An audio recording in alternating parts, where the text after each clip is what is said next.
Showtime!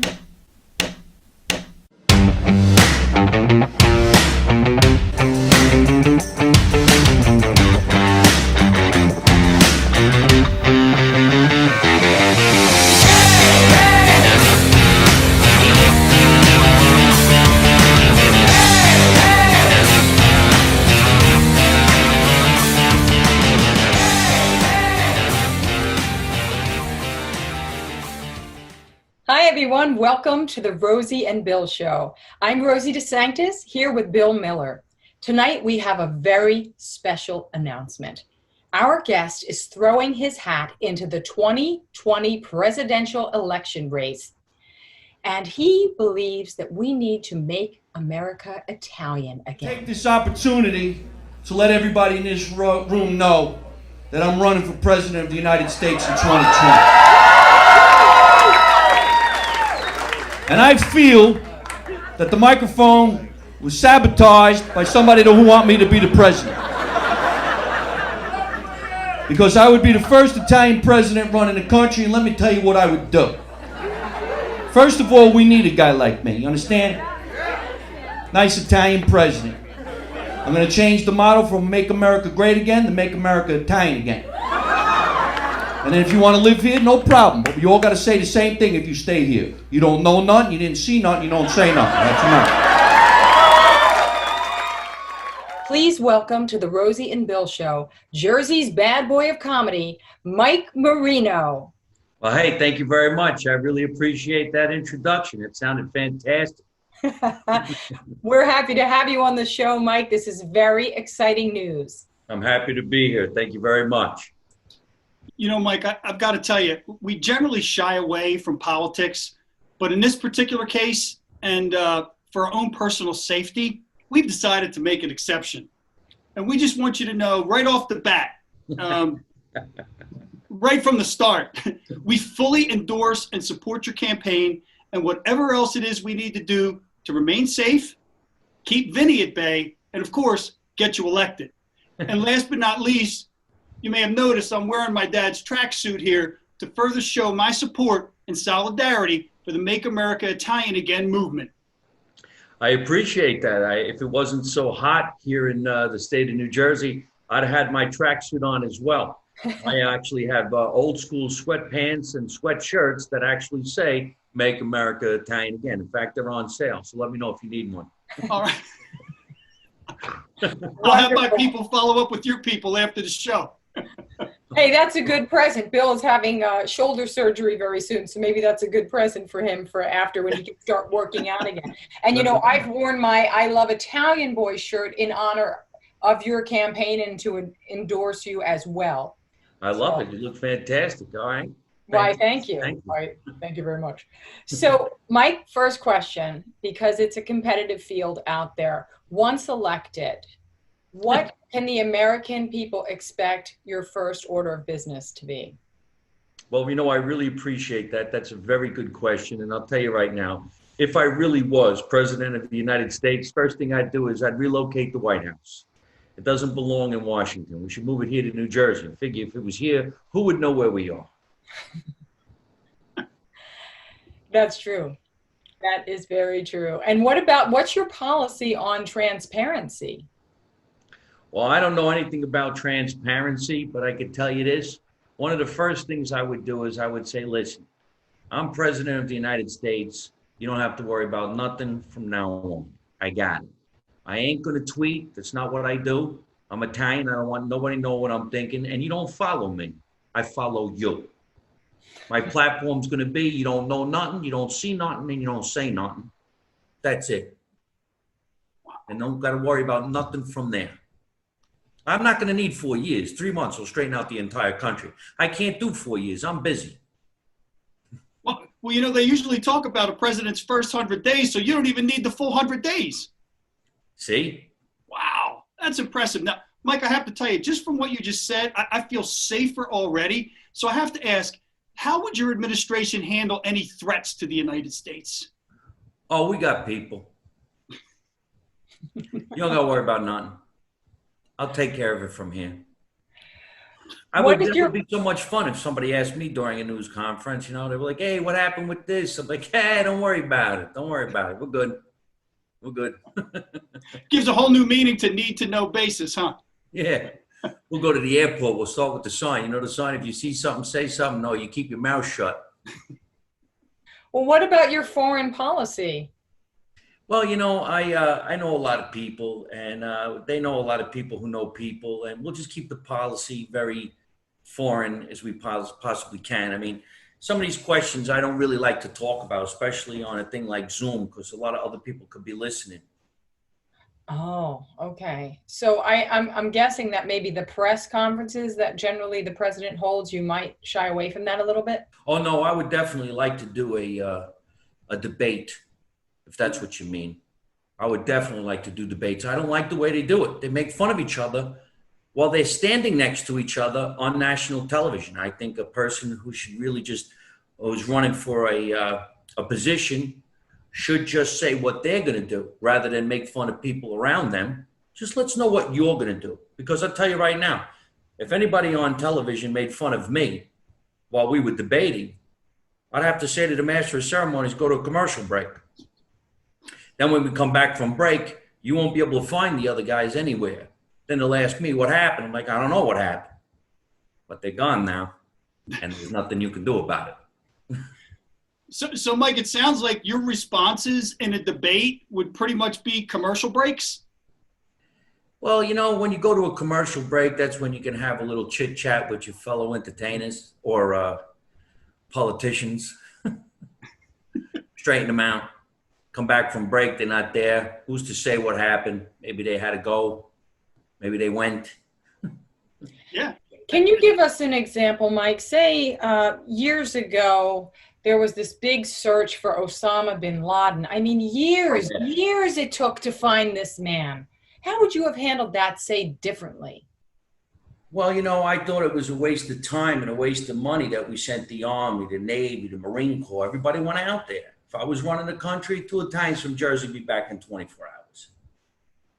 They'd have walked right into his cave. They'd have sat him down and be like, hey, Ben, how you doing? I'm a little annoyed I had to get up early to come here. You know how far you live from New Jersey? Then they'd take him out, and that'd be that. And they'd come back home. People would ask, what happened? Well, don't worry about it. You just go enjoy the gas prices at 32 cents a gallon. That sounds like a great plan. Have you thought about who might be in your cabinet? Oh, sure. I know everybody that I want in my cabinet, I got Anthony, Nikki, Joey, Tony, Salvi, Downtown Ronnie. I think even my mother would be great. She'd be there with a bowl of macaroni, spoon, telling everybody, gotta eat. Gotta eat. It's funny you mentioned your mother. I have to say, a little bit off track here. I heard that she came out to visit you when you lived in California. I lived there for 10 years. My family never came out to see me. So what kind of fun things did you do while she was out there? For the longest time, my mother didn't want to come and visit me in California. They didn't want to fly. So a lot of people would ask me where I was getting all this great Italian food, because I always used to have good Italian food when I was in California. So my mother used to mail it to me. This is one of the things I didn't tell you. My mother used to mail me, well, we said it was gravy. A lot of people like to say sauce. I say gravy. I say gravy. So my mother would make meatballs, brajioles, sausages, make it in really thick homemade gravy and freeze it. Wrap it in a towel, a dirty dish towel from the sink, and put in some macaroni boxes from Ronzoni, and she'd overnight it to me. And by the time it got to me, it was defrosted, so all I had to do was heat it. And then I boil the water, make the macaroni, and people come over my house and be like, man, you're an unbelievable cook. I'm like, and you're the best. I'm the best. And you know what's really funny? I mean, that's in the 80s, the 90s, when my mother was doing that. And you think about it. How'd she figure out how to make that happen overnight at a time where there was no such thing as Amazon and craziness like that? It was expensive to do it. But she found a way to do it. She'd freeze it to death. And they came overnight just ready to roll. But yeah, she came to visit the one time. She wanted to go on a Family Feud. And I said to her, you can't, because they don't let us Italians go on game shows because, we beat the crap out of each other during the commercial breaks. I mean, I could just imagine my family getting on the show. They gives a question and we give an answer. And they usually go, good answer, good answer. You just imagine my father and somebody in my family gave a bad answer. He'd be like, hey, what the hell's the matter with you, stupid? It's not going to be up on the board. And we're like, you know what? Go to a commercial break. We come back from commercial break. We'll be like, hey, we win. What happened? I don't know. Something happened. You just imagine him. My father would actually say to the host, hey, listen, you know what? Ask my mother the question again. She wasn't ready. She wasn't ready. Yeah, they're pretty kissy-feely on that show, too. Yeah, right? That was back when Richard Dawson was there. He was crazy. Imagine that. Mr. Dawson, you ever kiss my wife again, I'm going to slap you right back into Hogan's Heroes. That was the good old days. I don't know if you remember, Richard Dawson used to drink. I think he was wasted when he was hosting the show. That's why he was kissing everybody. That's really what was going on. The guy was loaded. I did not know that. Oh, yeah. A lot of people know that. He hit the bottle before the shows. Yeah, because he definitely, like Rosie said, he was very touchy-feely from the minute the show started. That's for sure. He kissed everybody in the family on the mouth. Yes. Imagine doing that now. They sue him. Hey, he tried to kiss my wife. He was just being friendly. Yeah.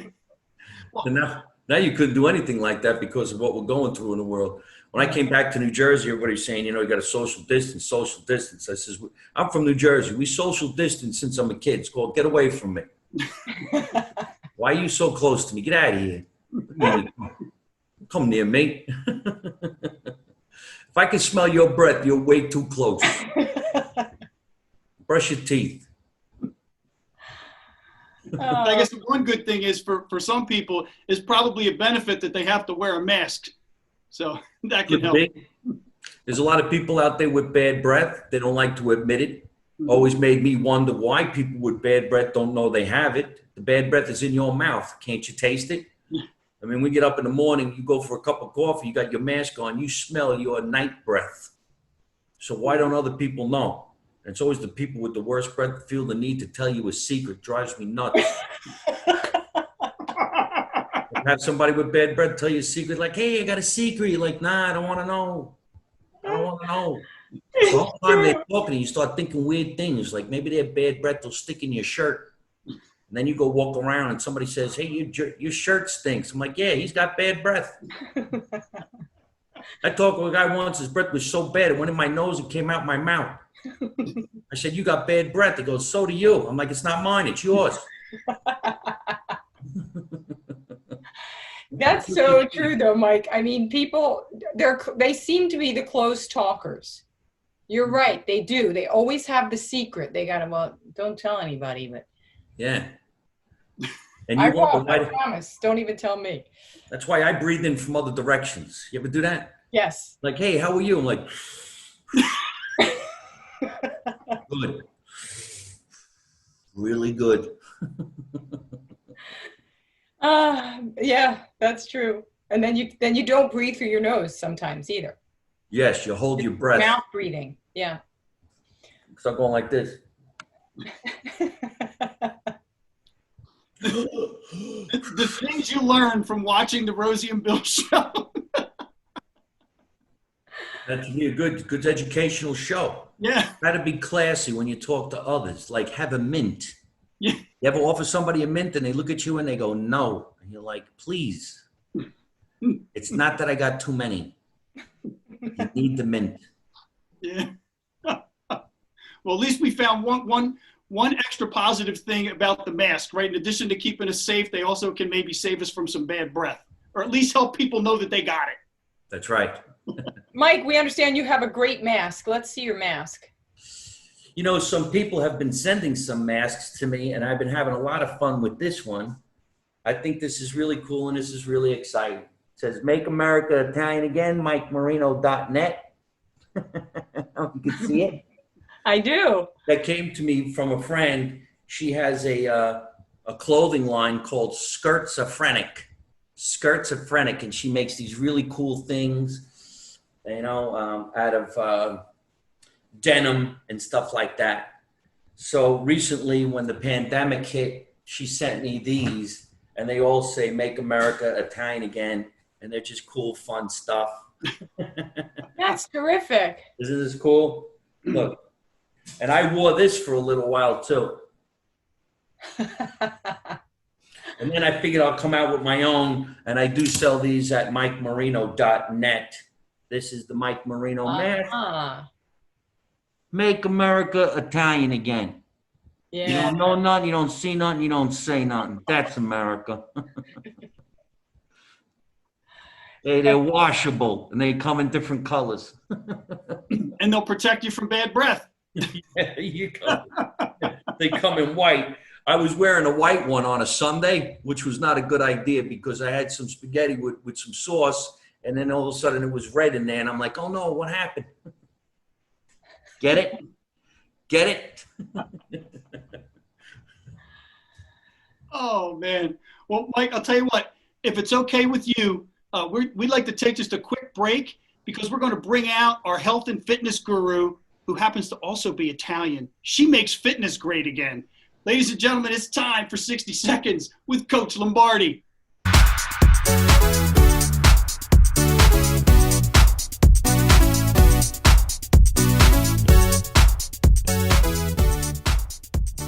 Thanks, guys. Coach Lombardi here, coming to you from my home base in sunny California. I think you're going to like what I have to tell you today. How would you feel about having cookies for breakfast? Well, with just 4 simple ingredients, you can get a great tasting cookie that's full of fiber, vitamins, minerals, and best of all, protein. So here's the recipe. First, preheat your oven to 350 degrees. Grab 2 ripe bananas, 1 cup of uncooked certified gluten-free oats, a 1/4 cup of certified gluten-free chocolate chips, and 4 scoops of Vital Protein powder. Combine the mashed bananas and the oats in a bowl. Fold in your chocolate chips and Vital Protein, and you're ready to go. Using a tablespoon, scoop out the dough and place them 2 inches apart on a non-stick baking sheet. Bake for 15 minutes and you're ready. It makes 8 servings, and a serving is 2 cookies.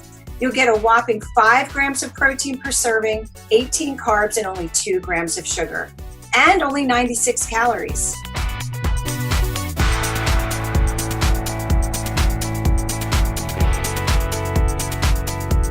I'm Coach Lombardi for the Rosie and Bill Show.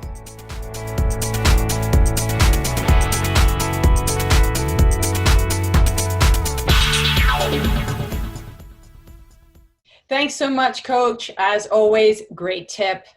Mike, now we understand that in addition to being a comedian, you've also studied acting. You studied in New York. You've done, hundreds of commercials. You've done television, film. And I saw on your resume that you actually appeared in one of my favorite sitcoms, which is now in syndication, Frasier. What did you do on that show? It's funny you should mention that.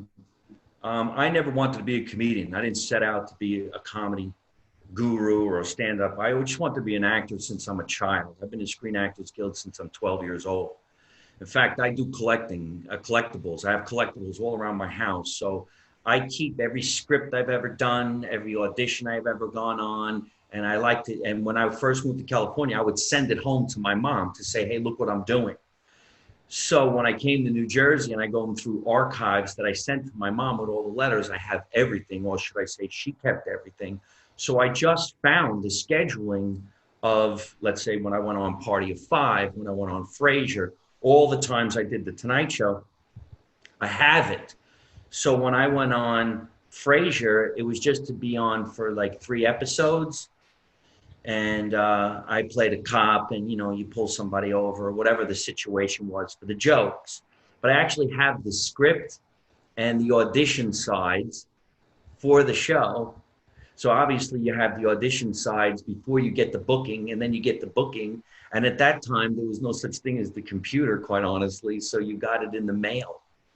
Wow. Isn't that amazing? Yes. You send them the script over. Remember they had like a person brought it to you. I forgot what it was called, but a person actually brought you the script. Like a courier or something. Yeah, like a courier. Yeah, but They called it something. I don't remember what it was, but I actually found everything from when I went on soap operas that don't exist anymore, like Ryan's Hope and I don't know, Search for Tomorrow. I always had some soap opera work in a weird way.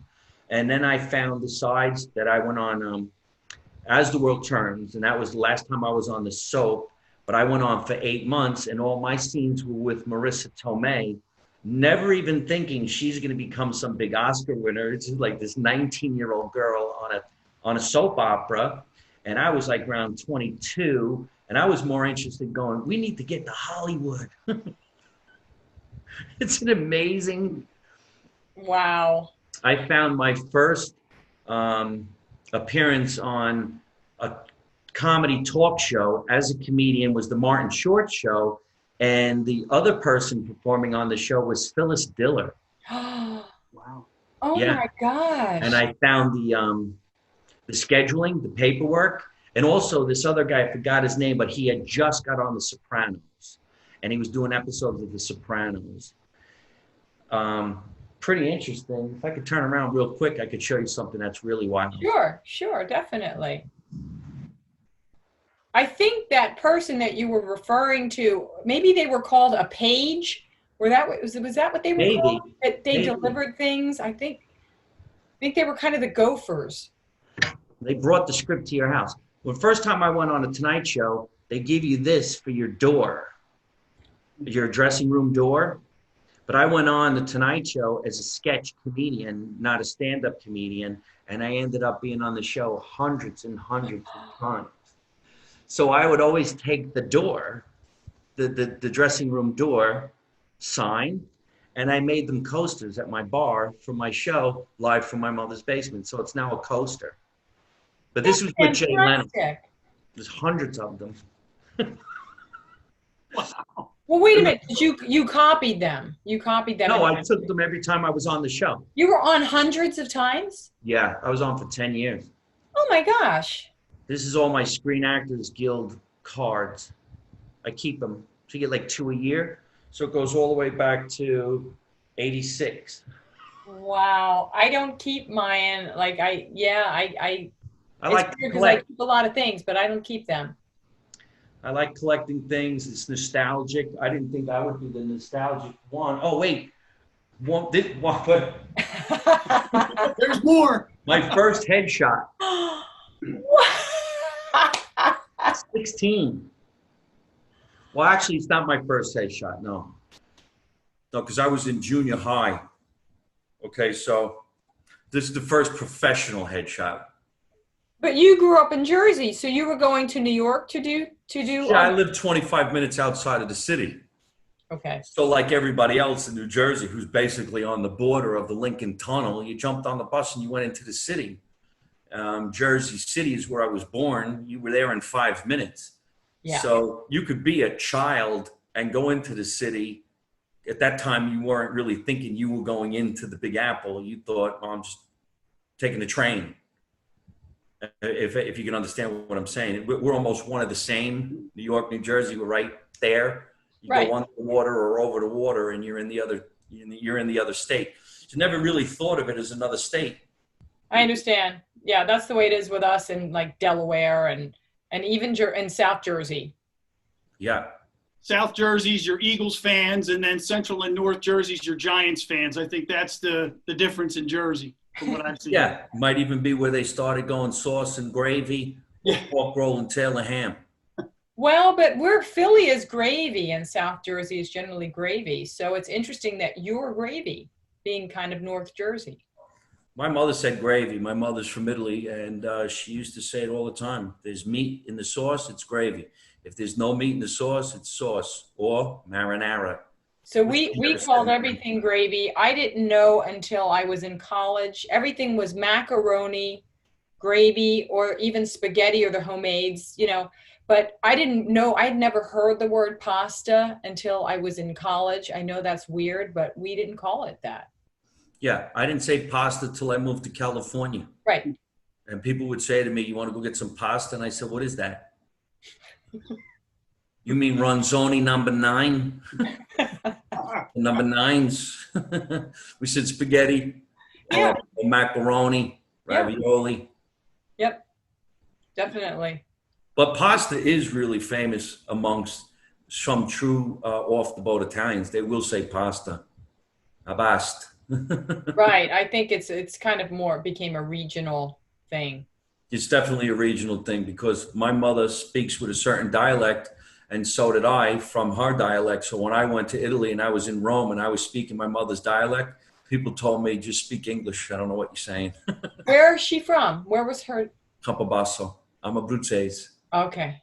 All right. Because I know my grandmother was Sicilian, and that's a completely different dialect. My other grandmother was from Rome. So it was like she spoke the standard Italian, and it's very different, as you said. Well, hey, I think that's fantastic. At least we know a little bit about our culture from back in the day. I actually have a lot of my mom's stuff here in this house. This is the house that I grew up in. I bought it from my mom and dad about maybe 15 years ago, and I live here now. And I like it. I still have my place in Los Angeles. Hopefully, when the pandemic's over or whatever is yet to come, I can go back and forth like I was. I love touring. I love performing, and I love. Maybe becoming president of the United States might not be such a bad idea. I know what to do. I'll make people happy. I'm like, you want to know what happened in North Korea when we went to go talk to the guy about the thing? Well, here's what happened. We went out there to talk to him, sat him down, this and that, and we were talking, we brought him a calzone, we're not stupid. We ain't gonna go out empty-handed. What do you think we are?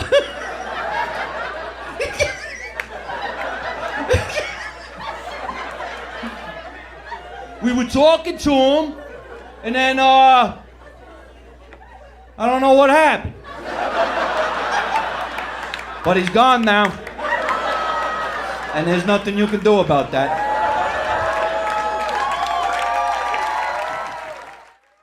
How can your fans, or where can your fans see you right now? Is there a way where they can enjoy what you're doing other than seeing you here on our show? Yeah, my YouTube channel is doing really well. There's a lot of funny clips up there. My YouTube channel is Mike Marino Live on YouTube. So YouTube.com/Mike Marino Live. And I have a web series called Marino 2016, Make America Italian Again. And it's really, really funny. We did 18 episodes. Great producing team, great directing team. Everybody's fantastic. The actors, the comedians, the kids. It's really, really well done. And if it doesn't make you laugh, I don't know what will, because it's tongue-in-cheek, very slapstick, over the top, and funny.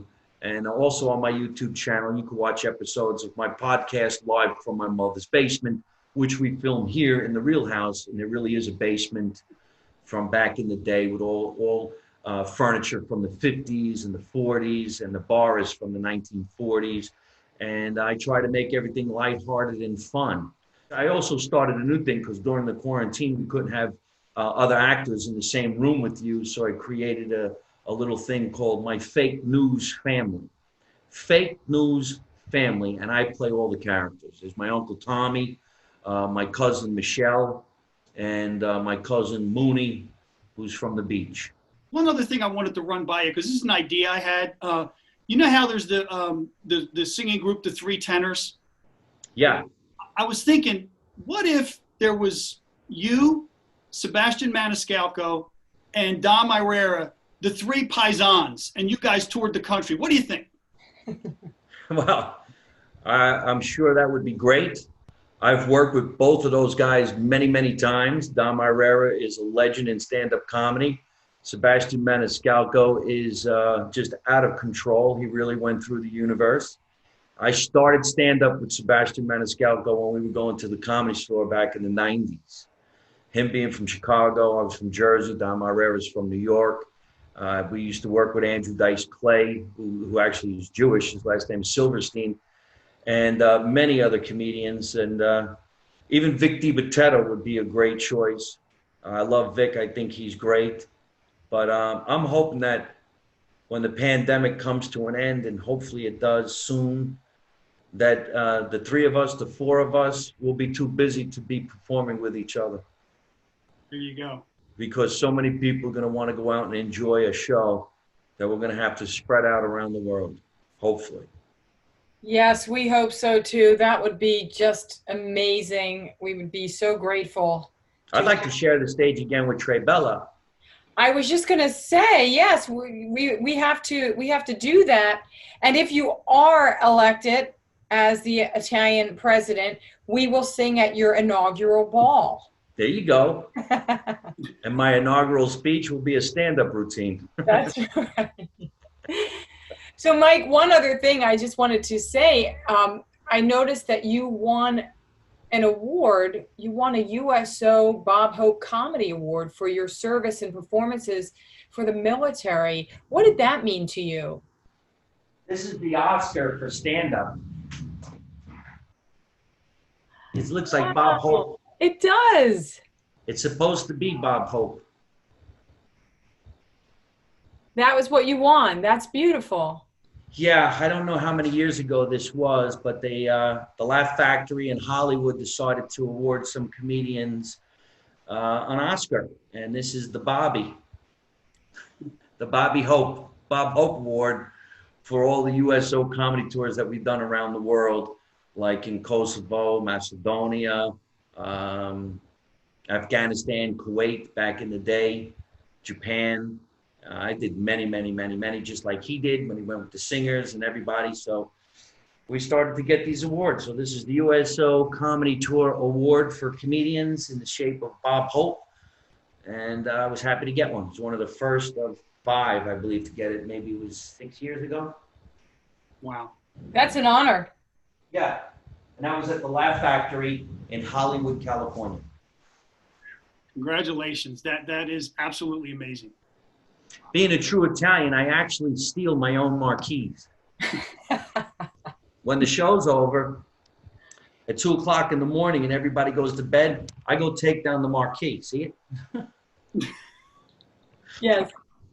They're all over the house.